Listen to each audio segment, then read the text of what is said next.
Hi guys, soon you'll be watching an interview I did with Maarten from Rotterdam, an agency in Rotterdam. It's only audio, and I hope you like it. Please share this video and subscribe to the channel. I'm Maarten Reijgersberg from social media agency from Rotterdam, the Netherlands. I started off social media,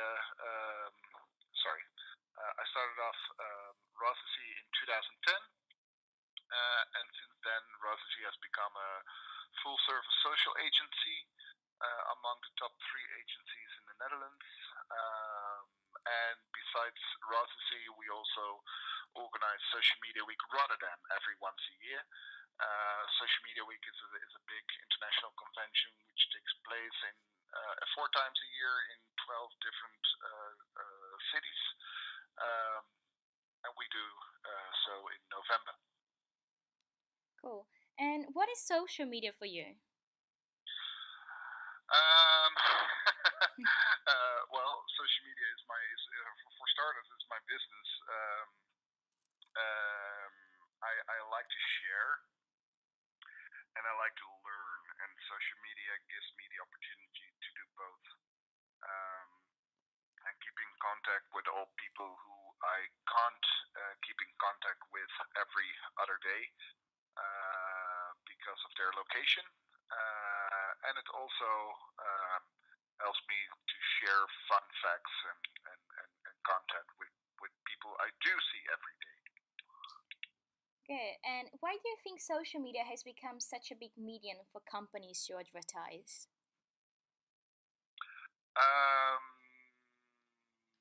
Because it gives people a direct connection with their clients or their prospects or potential clients. The reason they advertise, of course, is because Mark Zuckerberg makes them advertise for starters. Where social media started off as a way to communicate in an easier way with your clients, but also with your prospects. That became a bit harder a few years ago, since you don't typically reach all of your followers and fans with an update. So now you actually got to put your money where your mouth is and boost certain posts on Facebook or Twitter, and the algorithm of both platforms and also the other platforms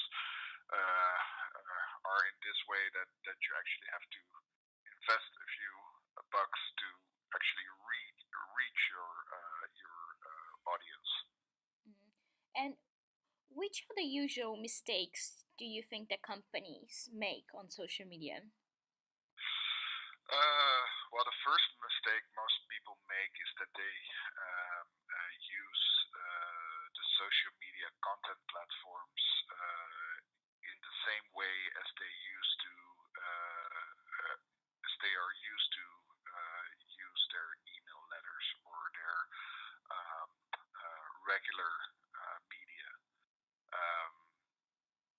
So they post very corporate text on social, which doesn't really work, and they keep sending information instead of starting off with sending and then actually go on into dialogue. The second mistake is that companies still don't recognize social media as a serious media. So still a lot of times social media is still in the hands of the internal, isn't being used as it should be used, and isn't being made use of as it should be made use of. And the third thing is that people still think, or companies still think, that social media is free, which it isn't, because it costs a lot of time to do it well. And of course, you don't reach enough of your audience if you don't boost any of your posts. Okay, so when I was in the social media week here in London, I heard a lot about influencers. What is Yeah. your opinion about them? Um, I think that you should really know what influencers suit your brand or suit your product. Because somebody who is a very good influencer and has a lot of a very big reach might not be as successful as an influencer who has a lesser reach but actually has a big reach in your typical audience. So I would advise to be very careful or very careful by choosing the right influencer. And of course, also make sure that the influence is done out of the heart and not just out of profit. Mm-hmm. Because otherwise, people just don't believe what they see or what they read, and actually the influencer marketing will work against you. Mm-hmm. Do you think the influencers are the best way to communicate with consumers? No, definitely not the best way. It's a way, and it's a good way of boosting a certain campaign or boosting the awareness of your product or your brand. But it's definitely not the only way. I think you should bet on more than one horse. And there are also voices coming up now, which say that, well, shouldn't we actually have influencers tell that what they're doing is actually an advertised content? Mm-hmm. So I'm gonna shift from the aspect of the company and go to the consumer. Have you ever heard about the term multi-local? Yeah, you wrote about that in your email, but I haven't really heard Yeah. of that So before. yeah, so multi-local is how I'm defining a type of consumer, user, or person who has multi cultural experience and this kind of influence on his behavior. So he became someone that wants transparency, that wants companies to be aware of stereotypes and how they use the words in social media and this kind of stuff. And then I go to the question, how much do you think culture can influence the communication between a company and a consumer? Oh, a lot.